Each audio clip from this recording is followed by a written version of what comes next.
How are you? I won't take up too much of your time, but I want to deliver a couple of things to you. First of all, on behalf of my family to the entire Maxwell family, we love you guys with a passion. We don't say we love you to death, we love you to life. To be here at this time means so much to me because it truly means that we are all blessed by the best. If there's anybody in this room who has gone through something in 2023 and you came out on the other side, make some noise.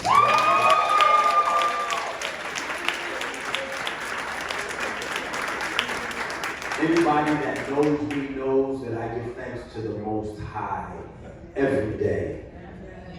Always in, always. Now I want to get down to business. The Impact Award.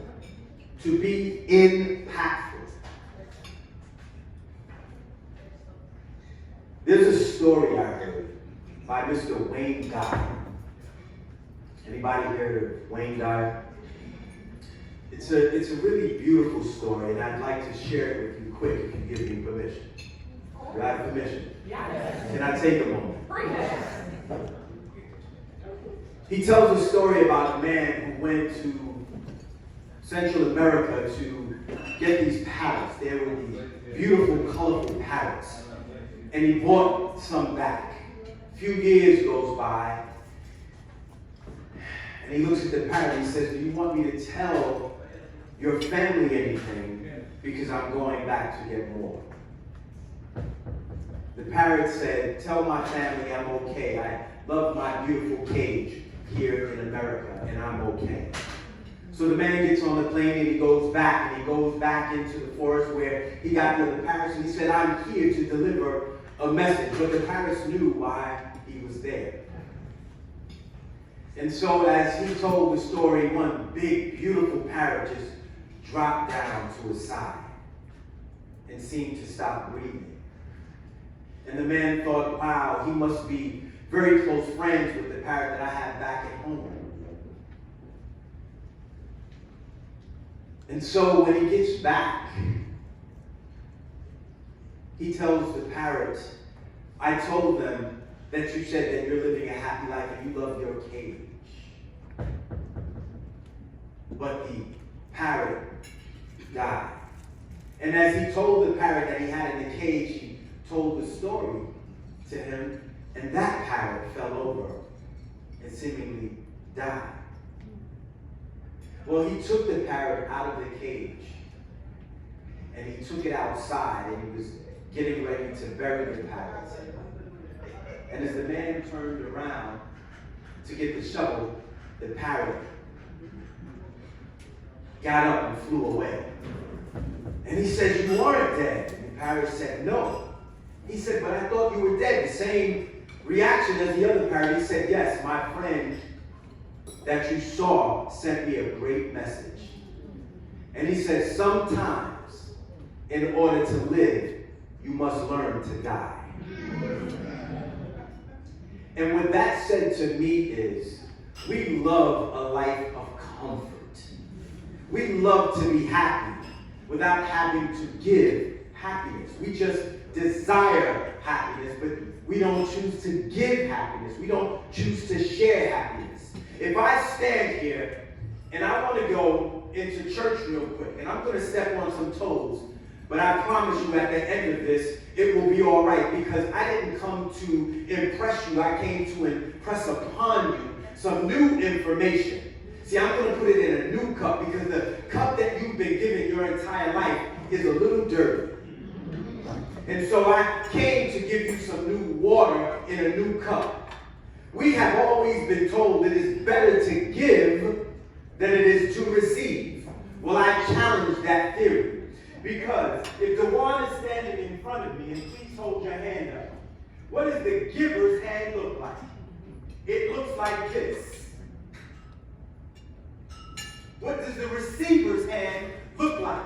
it looks like, hold it up please so everybody can see you. It looks like that. The giver's hand looks like this. The receiver's hand looks like that. So my hand is open as a giver. The hand is open as a receiver. They're both the same. If you turn it over, they're both the same. They need each other. Every giver needs a receiver, and every receiver needs a giver.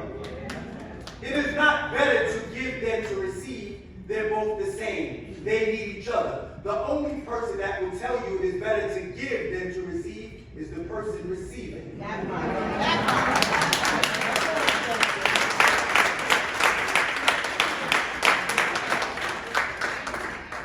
Next lesson. Do I have another moment? Yes.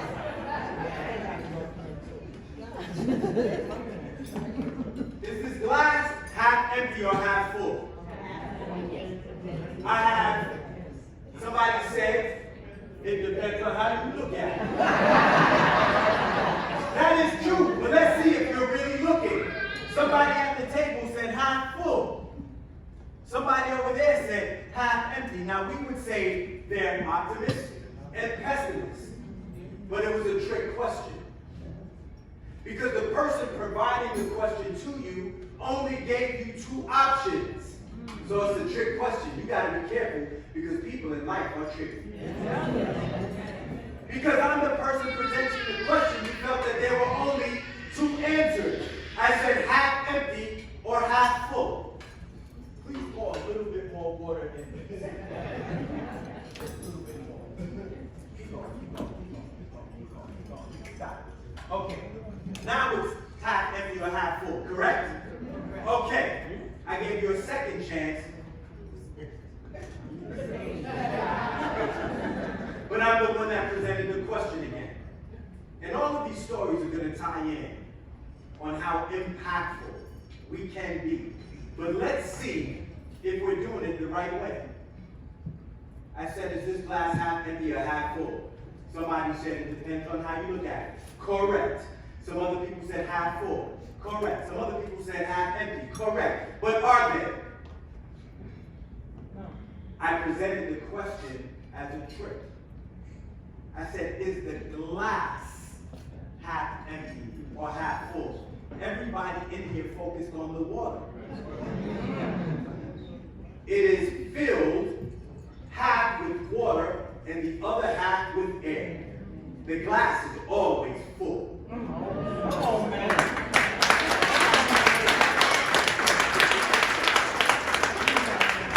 Your glass is always full.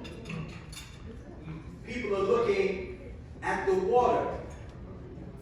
I'm not going to stay up here long, but I want to teach you something, with your permission, in a different way. I told you, I just came to give you what you got a long time ago, but I'm putting it in a clean glass now. If you rose up this morning, you have everything you need to be successful. If you rose up this morning, God has more purpose for you. If you rose up this morning, you still have work to do. If you rose up this morning, you still have purpose in you, within you, because what you see comes from what is unseen first. In other words, everything you see was in the ether first. It was in the spiritual, it was in the mental world first, and then it manifested. The reason that I gave you this information about dying a little before you are dead is so you can feel comfortable with being uncomfortable. Because if you can work with discomfort, you can win. But if you give up on Monday, there is no Tuesday. If you keep going, you can keep growing. If you keep growing, you can keep glowing. Amen? So in order for us to be impactful, we have to know that the square we stand on is solid ground. I'm speaking to the women in here now. We say knowledge, wisdom, and understanding is truly the 360 degrees. Now I know I'm talking to some travelers in here, But let me explain to you, don't get excited about the number 33. Go beyond that. Because I want 360 degrees, not just 33. 360 degrees, knowledge, wisdom, and overstanding. 3 and 6 is 9. 9 is the number of woman. Woman is who gives birth. They call it a man's world, but it's Mother Earth. Mother Nature. I'm speaking to the goddesses in here. Everybody that's in this room came through a woman. A woman organized this day. She gave birth to this day. But like the men in here, you give birth all the time too. But don't stay pregnant with thought. Once you are pregnant, you have to give birth. Once you give birth, you have to nurture. And when you nurture, you can release. Bow and arrow. You are the bow. You pull back the arrow. You can't hold the arrow. The arrow is your children. You must pull it back, but when you point it in the right direction, it will hit the bullseye. Your work is not done just because they're 18. Your work is never done if you brought them through to this world. Does everybody understand what I'm saying? I came here, again, not to impress you, but to impress upon you. I'm thankful to you. I give thanks to the Most High for you and to you. My space and my time here is numbered. We all have a day. We don't know the day. So while we're in a day, let's utilize our day every day. Because time always wins. And so while we are here, let's give thanks to the elders. Let's respect the elders. Let's open the door for the elders. Let's push the elders when they need pushing in wheelchairs. Let's assist the elders in holding them up. Let's say thank you to the elders. Let's correspond with the elders. Let's sit at the elders' feet because they have been here longer than us. Let the men stand up. All the men stand up in the room, please.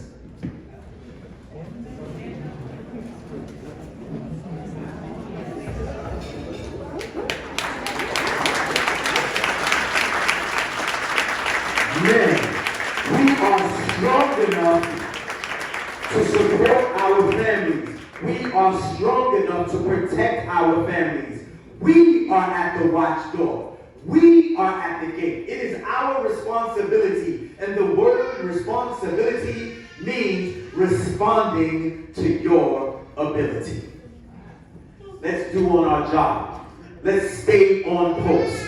And let's protect our women. Do we agree? Do we agree? Yes. Do we agree? Yes. Amen. Thank you, brothers. The last thing I want to say, I want to bring Maria back up here. I want to say it is your vision that has brought us together. And it is your vision that will be perpetuated, not just today, but from today forward. Because what you are doing in this space is giving. Let's be the receivers who multiply what she gives.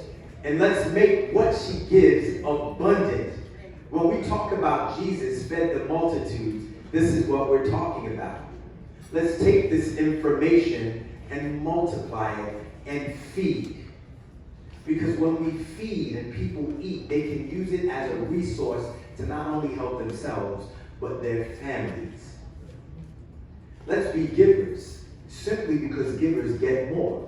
Because God knows that those who are willing to give, He's going to make sure they get more. Don't hold on to what you have because it's not really yours. Use what you need and give. And give. Thank you so much for loving me, loving on me. Thank you for supporting me my entire career. Thank you for watching The Family Business. Double Cross, Soul Food, Stop the Yard, Black Coffee, The Express. I am so thankful to y'all. I want to meet everybody in this room. I want to take a picture with everybody in this room.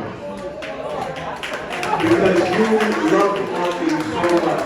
I thank you. Please support all the vendors. We're gonna send a hat, a cup, a bag around to make sure you have what you need in here. So next year will be easier on you. And I'm going to start. I believe in that. And I know you believe in that or you would not be in here. God bless you. May God enrich you. May God give you longevity, abundance in your life, and may you have, like Frankie Crocker said, may you have everything you want and never want as long as you live. God bless you. Thank you.